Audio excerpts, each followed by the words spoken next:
마이금이 북토크 오늘은 A4 한 장을 쓰는 힘 안광복 선생님을 모셨습니다. 박수로 환영해 주십시오. 선생님 만나 뵙고 싶었습니다. 고맙습니다. 네, 나와주셔서 감사합니다. 제가 영광이죠. 아유 무슨 말씀이에요. 저는 오래전에 선생님 책을 읽었던 독자로서 이렇게 알현을 하게 되어 정말 영광입니다. 이번에 몇 번째 책을 내신 거예요? 제가 20권째까지는 책을 샜는데요. 네. 잘 모르겠어요. 아, 여러분 20권 이상을 내고 계시다는 거 아시겠죠? 출판사에서 친절하게 정리를 해주셨는데 25번째 책이라고 예. 합니다. 그 책을 20여 년간 내신 거예요. 예. 그러면 1년에 한 권 이상을 쓰신 거죠? 그렇죠. 왜요? 그게 제 루틴이에요. 네. 그러니까 제가 직업이 교사다 보니까 가르치려면 콘텐츠가 있어야 되잖아요. 그리고 이제 국영수 교과는 국가교육과정이 확실하기 때문에 그 안에 확장성이 없지만 철학은 제가 스스로 콘텐츠를 만들어야 되는 부분이 있어요. 그러다 보니까 계속 쓰다 보니까 저도 모르게 이렇게 책을 많이 쓰게 된 것 같습니다. 와, 대단하십니다. 방금 소개를 들으셨지만 고등학교에서 철학 가르치는 일을 29년째 하고 계십니다. 이런 분이 전국에 철학 교사는 30명 정도로 알고 있어요. 와, 대한민국에서 고등학교에서 철학을 가르치신 선생님은 30여 분밖에 안 계신데 그 중에 한 분을 오늘 여러분이 뵙고 있는 건 여러분 영광인지 아세요? 정말 희귀한 직업이네요, 선생님 직업은. 그렇죠. 그러니까 항상 제가 이 인터뷰 갈 때마다 나오는 얘기가 대한민국에 철학 과목이 있어요. 그다음에 애들이 수업을 들어요. 이런 얘기를 많이 묻거든요. 근데 생각보다 철학 과목은 많이 개설되어 있고요. 전국에 1,800개 고등학교가 있는데 그 철학은 교양 과목군에 편성되어 있어요. 근데 교양 과목군에 심리학, 생활경제 이런 과목들이 있는데요. 철학이 선호도 면에서는 2위 정도 됩니다. 진짜요? 예, 생각보다 이렇게 적게 개설되진 않는데 이걸 가르치는 정식 철학 교사는 30분밖에 없다는 뜻입니다. 아, 그렇군요. 아니, 아이들이 은근히 철학을 원하네요. 예, 그렇죠. 심리학 철학이 선호도가 높아요. 왜 그럴 것 같으세요? 일단 애들이 자기 마음을 잘 모르겠고. 맞습니다. 맞죠? 예, 정확하세요. 네, 그리고 내가 어떻게 살아야 될지를 모르겠고. 예, 맞습니다. 맞아요? 예. 네. 그거예요. 그러니까 심리학이나 철학을 학생들이 좋아하는 게 실제로 우리는 모두 다 철학자예요. 철학적인 물음을 우리는 매일 던지거든요.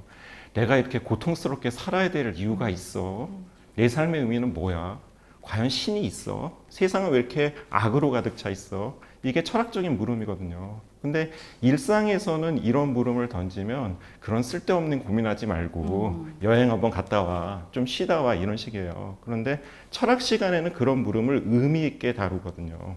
왜냐하면은 왜 살아야 되는지, 그리고 삶에 무슨 의미가 있는지 이런 건 사실 인생에서 가장 근본이 되는 물음이잖아요. 우리가 운동을 할 때도 중심되는 근육부터 잡아야 되듯이 삶의 근본적인 물음을 튼실하게 잡은 학생은 뭘 해도 주대 있게 아주 잘 살아가거든요. 그래서 학생들이 이 철학 과목을 좋아하는 것 같아요. 선생님이 강의를 잘해서는 아니고요? 그런 것도 있는 것 같습니다.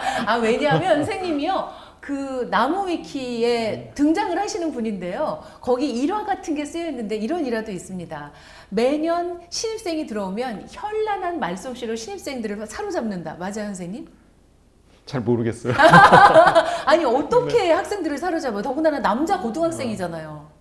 근데 이제 이금희 선생님 글을 제가 굉장히 좋아해요. 아유, 감사합니다. 근데 이제 하나 느끼면서 근데 이제 대상이 다르다는 걸 확실하게 느낀 게 선생님 책에서 이제 독자를 사로잡는 법, 독자한테 신뢰를 얻는 방법으로 이런 팁을 주셨어요. 낮게 얘기하고 천천히 얘기하라. 맞습니다. 청자. 네, 맞죠. 근데 고등학교에서는 3교시 수업만 그게 가능합니다. 점심시간 2시간 전에는 그게 돼요. 학생들이 차분하고 집중력이 높을 때 되지만 평소에는 톤을 높여서 빨리 얘기해야 돼요. 이렇게. 그리고 액센트를 줘서. 아. 하지만 아무도 이렇게 하지 않으면 아무도 제 얘기를 들어주지 않거든요. 예. 그러니까 수업할 때 제 어떤 그 페르소나는 네. 일상생활은 이제 달라요. 네. 근데 저는 이제 29년째 학생들을 대하다 보니까 수업 시간에 어떤 페르소나를 갖춰야 될까에 대한 어떤 감각은 좀 생긴 것 같아요. 그 페르소나는 빠르고 높게 말하며 액센트가 강하고 아이들을 흡입력을 가지고 아이들을 빨아들이도록 그렇게 만드는 페르소나. 1교시에는. 아, 1교시. 그 7교시에는 공감적으로. 와. 너희 많이 힘들지. 나도 힘들어. 이런 식으로. 야. 그러니까 그때 아이들을 보면서 톤을 맞춰야죠. 아, 그렇게 수업을 하시는군요. 예, 그- 아니, 근데 아까 그 철학적인 물음을 얘기를 하셔서 문득 듣다가 생각난 건데, 선생님, 예. 철학쌤이가 여쭤볼게요. 왜 나쁜 사람들이 잘 먹고 잘 살아요? 아, 굉장히 좋은 물음이세요. 네. 왜 그런 것 같으세요? 그러니까 세상이 이렇게 정의롭게 운영이 된다면 나쁜 사람들은 잘 먹고 잘 살 수 없는데요. 지금 세상 자체가 정의보다는 부정, 그리고 부패, 그리고 뭔가 이너서클 이렇게 운영이 되고 있는 것 같아요. 맞아요. 네. 근데 이게 우리 세대만 그랬던 게 아니라 역사적으로 항상 그려왔던 것 같아요. 그 플라톤 국가론이 600페이지가 넘거든요. 그거 다 읽으셨어요? 아, 읽어야죠. 그 철학을 전공하려면 기본적으로 책 봐야 되는데 그 책의 주제가 딱 그거예요. 왜 부정의한 사람이 더 잘 사냐? 남을 속여 먹고 정의로운 척하는 사람들이 실제 정의롭게 사는 사람보다 잘 사냐? 그걸 설명하는데 600페이지가 필요했던 거예요. 그게 뭐래요, 플라톤은? 설명을 못 합니다. 600페이지 써놓고? 근데 항상 얘기가 에스도예요. 그럼에도 불구하고 정의롭게 살아야 된다. 어려운 물음이에요. 정말. 근데 철학에서 그걸 형이상학적 물음이라 그러거든요. 사실 이런 물음은 답이 있을 수가 없어요. 그쵸. 왜 정의로운 사람이 손해를 봐? 답이 없죠. 근데 답이 없음에도 불구하고 계속 솟구치거든요. 왜 죽으면 다 허무하게 끝나는데 우리가 열심히 살아야 돼? 끊임없이 피어나는 물음이에요. 이게 형이상학적 물음이거든요. 근데 그럼에도 불구하고 우리는 이 답을 찾으면서 살아갈 수밖에 없는 것 같아요. 그러니까 우리의 삶 자체가 철학적 물음에 대한 답을 찾는 과정, 이건 것 같아요. 삶으로서 물음에 답하는 것, 이게 철학인 것 같아요. 멋지다. 삶으로서 물음에 답하다. 옛날 고대 그리스에서는 비극을 관람하는 게 시민의 의무였어요. 반드시 연극제에 가가지고 연극을 봐야 됩니다. 시극이 아니라 비극은. 왜 그럴 것 같으세요? 계속 질문을 하시네요, 선생님 저한테.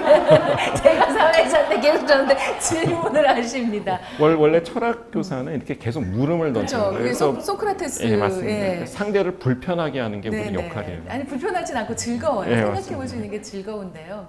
왜냐하면 인생 자체가 그러니까 희극과 비극으로 나눈다면 인생 자체가 비극으로 구성되어 맞아요. 있어요. 예. 그리고 누구나 살다 보면 비극을 접하지 않을 길이 없어요. 그래서 그걸 의무적으로 보게 함으로써 사실 우리가 지금 로맨스, 뭐 로코 이런 걸 보는 것도 보면서 대리 만족을 하거나 학습 효과 때문에 보는 거잖아요. 마찬가지로 그리스 시대에도 비극을 직접 봄으로써 나에게 다가올 비극에 대해 마음의 대비를 하고 공부를 하 이런 거 아닐까요? 본질을 정확하게 보셨어요. 그 인생이 비극이거든요. 그 비극을 보면서 인생이 시극일 거라고 기대하지 말라는 거예요. 특별히 너 인생만 행복할 이유가 없잖아요. 그렇죠? 내 인생만. 그러니까 그걸 보면서 사람이 그러니까 그 비극을 보면서 우리가 느끼는 거는 영웅은 그 성공에서 오지 않는다는 것. 실패를 극복하고 그 안에서 의미를 찾는 것에서 그 삶의 진정한 가치가 피어오른다는 것. 그게 영웅서사잖아요. 예, 맞습니다. 그러니까 그 우리가 비극을 보면서 비극의 주인공처럼 삶을 아름다웠게 가꾸는 것, 그럼에도 불구하고 고통에도 불구하고 삶을 가꾸는 것, 이거를 만드는 게 그 비극의 가치인 것 같아요. 철학 수업도 비슷한 측면이 있습니다. 철학 수업도 상처를 성장통으로 바꾸는 과정이에요. 아플 수 있다. 근데 이게 너가 의미를 찾을 수 있다면, 이걸 통해서 성장할 수 있다면 너 인생은 훨씬 아름답고 소중해진다. 이게 철학 시간에 하는 과제죠. 의미 부여를 네, 맞습니다. 가르쳐 주는 것. 예, 의미 찾기를 통한 성장. 그게 사실은 꼭 필요한 게요. 제가 요즘 그 올림픽 경기를 보면서도 참고로 이 영상은 올림픽 도중에 촬영되었습니다. 올림픽 경기를 보면서도 승자가 승리를 받아들이는 방식, 패자가 패배를 인정하는 방식을 보면서 10대, 20대 선수들한테 배우거든요. 저게 인생을 받아들이는 자세다. 그런데 막상 자기 앞에 다가온 승리나 패배에 대해서 우리는 그렇게 하지 못하는 것 같아요. 그렇죠. 네, 그래서 그 선수들을 보면서 배워요, 요즘에. 네. 맞습니다. 그래서 철학하는 사람들이 그 마르쿠스 아우렐리우스라는 네. 철학자가 있는데요. 그 명상록에 네. 유명한 구절이 있어요. 자주 철학으로 돌아가 휴식을 취하라. 그러니까 순간순간 우리가 기쁠 수도 있고 슬플 수 있지만은 그 감정을 있는 그대로 느끼는 건 짐승도예요. 근데 사람이라면 우주의 관점에서 자기 인생을 바라볼 수 있어야 된다는 거예요. 아, 이것도 다 지나가는 거야. 이걸 통해서 무엇을 배우고 느끼면서 너는 더 좋은 사람으로 거듭났냐. 그게 좋은 인생을 판단하는 기준이거든요. 자주 철학으로 돌아가 휴식을 취하는 거. 철학 시간에 제가 얘기하는 거는 거의 없어요. 애들이 나와서 자기 삶을 얘기하거든요. 근데 그걸 통해서 그러니까 들어주는 것 자체가 그러니까 학생 스스로 성장하게 하는 효과가 있더라고요. 선생님, 학생들이 나와서 남학생인데 자기 인생 얘기를 한다고요? 예. 쉽지 않아요. 네. 그래서 그 연애하듯이 접근하거든요. 그러니까 수업 설계가 처음에는 사실부터 얘기하고 편한 거, 너 좋아하는 거 뭐야? 또 인생에서 의미 있었던 사건 애들한테 소개할 거 10가지 얘기해봐. 이런 것부터 시작해서 이제 사실에서 의견으로 그거 어떻게 생각해? 그다음 마지막으로 감정으로 너 인생에서 가장 힘들었던 순간이 뭐니? 그래서 서서히 접근해요. 아니, 이건 철학을 통한 치유인데요. 예. 그 철학에서는 치유라는 표현을 안 쓰고요. 철학 실천이라는 표현을 씁니다. 그러니까 상담은 심리학의 영역이라서 그러면 구분하기 위해서 그런 표현을 쓰는 것 같아요. 철학 실천이라는 수업이죠. 재밌겠습니다. 예. 한번 들어가 보고 싶네요. 지금 보셔서 아시지만 선생님 정말 달변이시잖아요. 그리고 유머 감각도 뛰어나시고 이렇게 빠져들게 말씀하시죠. 근데 선생님 맨 앞에 뭐라고 쓰셨냐면 나는 말더듬이었다. 게다가 악필이기까지 했다. 무엇보다 나는 글을 못 썼다. 나는 책벌레의 성실한 학생이었다. 그런데도 학점은 학사경고 부근을 넘나들었다. 참고로 학사경고는 저희 시대에 있었던 것인데요. 입학은 쉬운데 졸업은 쉽지 않아. 이런 의미로 만든 제도였습니다. 아니 그냥 공부 못하는 학생들 망신 주려고 있었던 그렇죠. 예, 그래서 경고받으면 뭐 쌍권총 뭐 이런 얘기 예. 나오고 어떻게든 만회를 해야 됐고 그 학사경고를 그 부분을 넘나드셨고 교양국어 전교생이 내야 하는 독후감 과제에서도 번번이 낙제를 받았다. 나의 20살은 언제나 찌질했었고 주눅 들어 있었다. 깜짝 놀랐어요. 이런 고백을 하셔서. 네, 맞습니다. 그거 있는 그대로예요. 근데 이제 저도 책을 여러 권 썼지만 서문이라는 거는 그 독자한테 말을 거는 거거든요. 당신도 저 같은 고민이 있으면 이 책을 보세요. 그 얘기입니다. 그러니까 저도 글 못 썼어요. 글 못 쓰시잖아요. 이 책 보세요. 그 얘기예요. 말 못 하시잖아요. 보세요. 제가 어떻게 하는지 보시고 한번 참고할 게 있으면 참고해 보세요. 그 얘기예요. 네, 이렇게 솔직하게 시작하시면서 그런데도 아버지께서 해주신 한 말씀, 너는 참 운이 좋다. 운이 좋은 아이다. 그걸 여기에 또 적용을 다 시키셨더라고요. 예. 아니 말더듬이었다고 스스로 말씀하셨으니까 악필이었다고 스스로 고백하셨으니까 그게 어떻게 운이 좋은 걸까요? 저는 학교에 있으면서 참 역설적인 상황을 많이 봐요. 공부를 잘하는 아이들이 열등감도 제일 큽니다. 못하는 아이들일수록 자존감이 높아요. 삶의 만족도도 높습니다. 아, 내가 공부만 못할 뿐이에요. 괜찮아요. 그렇지만 전교 1등하는 아이는 항상 초조해요. 나는 부족해, 못해, 라고 할 수 있어. 그러니까 악필이고 말더듬이었기 때문에 말을 머릿속에서 생각해서 짧게 전하려고 노력했고 예, 그렇죠. 글도 악필이니까 짧게 써야 사람들에게 덜 괴로움을 줄 것이다 해서 노력하게 짧게 쓰는 선생님 시그니처가 그때 생긴 거라고. 예, 맞습니다. 네, 네. 그러니까 너무너무 공포스러운 거죠. 그러니까 발표를 한번 나가면 제가 말을 더듬었기 때문에 이 혈압이 전체 엄청나게 오르는 거예요. 그리고 진짜 머리가 하얘집니다. 그게 정말 죽기보다 싫은 거예요. 근데 이겨낼 수 있는 방법은 한 가지밖에 없더라고요. 완벽해져라. 외울 때까지. 그죠? 아무리 당황해도 혀가 저절로 움직일 때까지. 근데 그게 굉장히 역설적인 게 저도 무대 위에 올라갈 때 전까지는 지금도 마찬가지예요. 굉장히 떨리고 괴롭지만은 일단 말을 할 때는 작두를 탄 느낌이에요. 그냥 제가 무슨 얘기할지 모르겠지만은 워낙 많이 연습했기 때문에 그냥 말을 하고 있어요. 그리고 끝나고 내려올 때 그 시열감. 아, 끝났다. 또 한 번의 고비가 넘어갔다. 그 느낌이 있어요. 그 느낌이 그 중독을 주는 것 같아요. 괴로워도 또 해야지. 맞아요. 예. 그런 얘기들 여기 쓰셨고 이제 제목을 보면 A4 한 장을 쓰는 힘인데 사실 앞에 선생님 쓰신 것처럼 책에 관한 책 읽기에 관한 네. 얘기가 거의 대부분이에요. 네. 그리고 그 책 읽은 걸 정리하는 방법 네. 이런 것들을 쓰셨거든요. 예, 그러니까 저도 사실 말하기에 관한 책을 쓰면서 듣기부터 썼어요. 네, 네, 선생님도 네, 같은 거죠. 예, 맞아요. 그러니까 학교에 있다 보면은 말 못하고 글을 못 쓰는 애들이 두 가지 부류가 있어요. 첫 번째 분은 좀 쉬운 아이들이에요. 이건 뭐냐면은 안 가르쳐 줬으니까 말할 기회가 있더라도 대본대로 연습할 때만 하지 가르쳐 주는 사람이 없는 거예요. 특히 더 문제가 듣기를 가르쳐 주진 않거든요. 그러니까 이런 친구들 같은 경우에는 자기 감정에다가 말을 입힐 수 있는 언어를 입힐 수 있는 시간만 주어지면 연습을 통해서 좋아져요. 유창성이 생기거든요. 이건 쉬워요. 두 번째는 영혼이 없는 경우에는 답이 없습니다. 영혼이 없다는 건 뭐냐면 읽은 게 없는 거예요. 들은 게 없는 거예요. 아무것도 콘텐츠가 없는데 뭐가 나와요.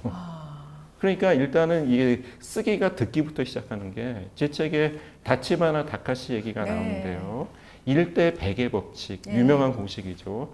한 페이지의 글을 쓰려면 100페이지를 읽어라. 딱 맞습니다. 그러니까 모든 쓰기는 그 읽기부터 시작한다는 거. 그리고 읽기를 자기 문장으로, 자기 생각으로 정리하는 것부터 사실 진정한 쓰기가 시작하거든요. 그래서 모든 쓰기는 읽기부터 시작하는 게 맞아요. 그러니까 그 선생님이 이분들의 그 방식으로 IO, 예, 그쵸? 인풋, 아웃풋. 100대 1. 예, 100을 인풋을 넣어야 예, 하나의 아웃풋이 나온다. 예, 맞습니다. 근데 아이들이 언제 책을 읽어요? 이건 있어요. 애들이 책 읽은 시간 없어도 게임할 시간이 있거든요. 아, 그러네요. 그죠? 그리고 공부하기 바쁘지만 또 연애는 하거든요. 아, 그렇죠. 근데 책도 마찬가지예요. 절실하면 읽어요. 그게 그래서 저는 수업 시간에 가능하면 학생들을 도서관에 풀어놓거든요. 머릿속에 고민을 아는 상태로 서가를 거닐어 보세요. 읽고 싶은 책이 없을 리가 없습니다. 나의 고민을 풀어줄 수 있는 책이 딱 돌아요. 그게 이런 거 있잖아요. 몸에 그 비타민이 부족하면은 과일 먹지 말라 그래도 과일이 땡겨요.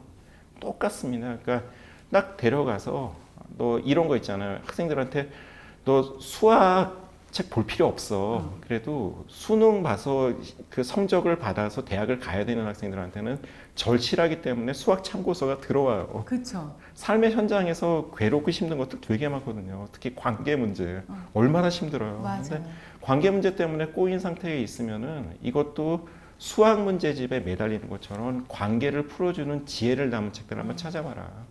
열심히 잘 봅니다. 네. 저는 이제 안타까운 게 주변에 이 친구 주변에 책 읽는 사람이 한 명이라도 있었다면 요새 없어요.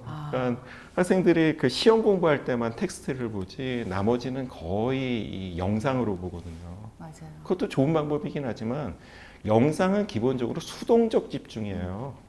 능동적 집중을 해야 이제 자기가 정신의 근력을 쓰면서 이해를 통해서 자기 영혼이 만들어지는데 눈으로 보고 끄덕끄덕 할 때는 그냥 아 그렇구나 하고 끝나거든요. 그 입시에 유명한 격언이 있어요. 지루한 선생님이 성적을 올린다. 맞습니다. 그러니까 명강사들은 수업이 지루해요. 현란한 어법을 쓰는 사람들은 볼 때는 재밌지만 남는 게 없습니다. 근데 유튜브 채널도 그런 것 같아요. 그거 보면은 굉장히 말을 잘하시는 분들은 한두 편은 보지만 안 보지만 이게 차근차근 낮게 천천히 말하시는 분들, 지혜를 담는 말을 하시는 분들은 오래 가더라고요. 그럼 맞는 것 같아요. 선생님 여기서 책을 가까이 하는 좋은 방법으로 세 권을 항상 갖고 다녀라라고 구체적으로 얘기를 하셨어요. 소개해 주세요. 첫 번째는 이제 고전이에요. 고전은 이제 정신의 근력 운동 같은 거거든요. 그래서 매일매일 자기만의 독서 루틴을 가지고 하루에 요 정도 보겠다. 그러니까 일과 중에서 저는 3시간을 반드시 공부 시간을 빼놓는데요. 그게 이제 고전입니다.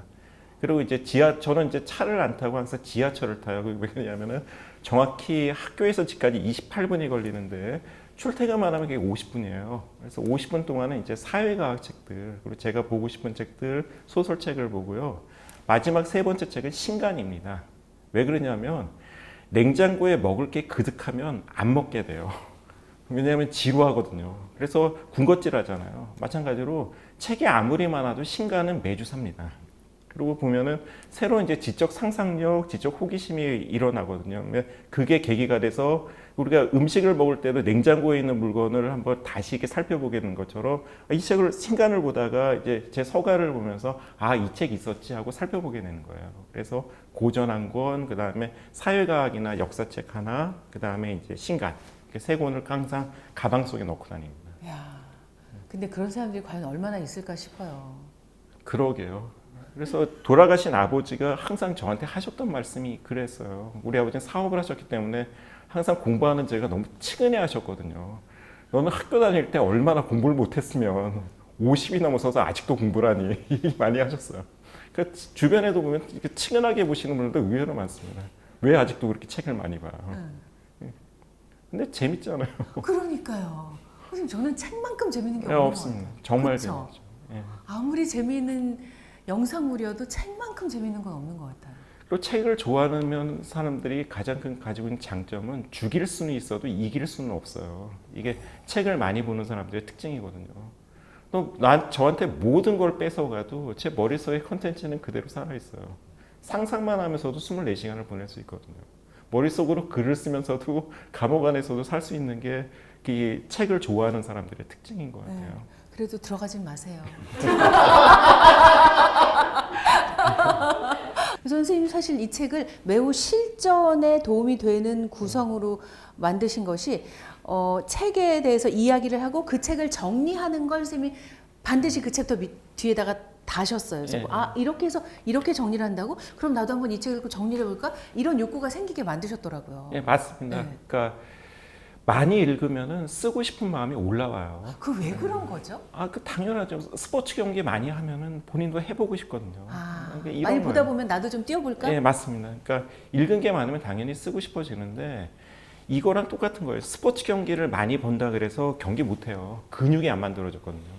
그 독서를 많이 한다 그래도 읽기하고 쓰기는 전혀 다른 영역입니다.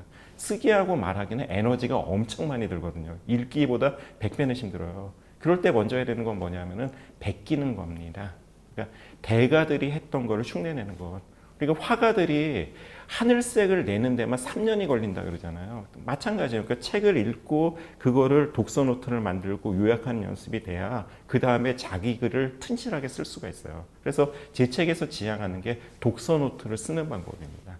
책을 읽고 밑줄 치고 정리하고 그 다음에 다시 요약해보고 이런 과정들을 매일매일 해야 되는 거죠.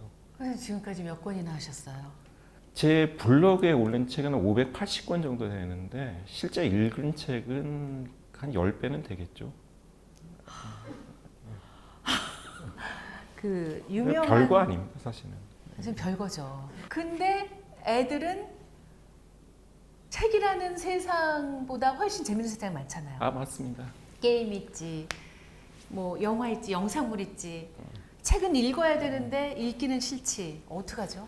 아, 저는 좀 다르게 봐요. 네. 저도 책 많이 보고 우리 집사람도 책을 많이 보지만 우리 애들 책 안 봅니다. 근데 그 당연한 게 문해력의 개념이 달라요. 그러니까 저희 때는 텍스트가 주된 거지만은 지금은 유튜브도 있고 마이금이 좋잖아요. 양질의 콘텐츠잖아요. 좋습니다. 예. 이거 한 편 보는 게 사실은 300페이지 책 하는 것보다 더 의미 있거든요. 좋은 거 봐야죠. 그리고 이제 영화도 좋은 거에 많고. 근데 이런 멀티 문해력이 강조되기 때문에 우리 때하고는 문해력 개념이 좀 다른 건 있어요. 그래서 단서는 뭐냐면 이걸 보고 느끼면서 성장해야 된다는 거. 아니면 중독 물질이죠. 뭐 우리가 쇼폼이라 그러잖아요. 네. 보고 나서도 내 인생이 순삭된 것 같다. 그건 의미가 도파민 중독. 예, 맞습니다. 그거는 좀 문제가 있지만은 어떤 자료를 보더라도 내가 성장했다는 느낌이 있다. 괜찮죠. 아. 마이금이 정말 좋은 콘텐츠입니다. 아, 선생님 정말 좋은 주변자입니다. 아우 민망해. 아니 근데 진짜 저는 그 말에 100% 선생님 공감하는 게 요즘 아이들에게 우리 식을 강요하면 절대 안 되는 것 같아요. 왜냐하면 요즘 아이들의 그 청소년 시기를 저희는 겪을 수 없고 알 수 없어요. 짐작도 할 수 없어요. 그 세계에서 어떤 것들을 배우고 어떻게 성장해서 어떻게 살아갈지 우리는 상상도 할 수 없거든요. 스마트폰이 불과 20년 전만 해도 그렇죠. 우리에게는 없었거든요. 그럼 우리가 어떻게 알겠어요? 그러니까 정말 멀티가 맞는 것 같아요. 요즘 아이들에게는요. 그렇죠. 네. 다만 이제 한 가지 좀 필요한 거는 좀 아팠으면 좋겠어요. 아프고 절실해야 성장을 하지. 그 아픔을 모르면 성장도 없거든요. 근데 왜 그래요? 왜 아파야 성장이 안 아프고 성장 안 되나요? 미치도록 노력하는 순간은 자기가 절실해야만 그 에너지가 생기잖아요. 근데 뭐 즐길 수도 있겠죠. 근데 이제 제가 보는 건 이거예요. 그러니까 뭐냐면 그래서 시험 성적이 떨어져서 괴롭다. 전 고등학교에서 그런 성적 너무 많이 보죠. 화장실에서 문 잠그고 울어요. 근데 이제 성적을 치고 올라가는 학생하고 주저앉는 학생의 차이를 보면 딱 한 가지예요. 뭘 것 같으세요?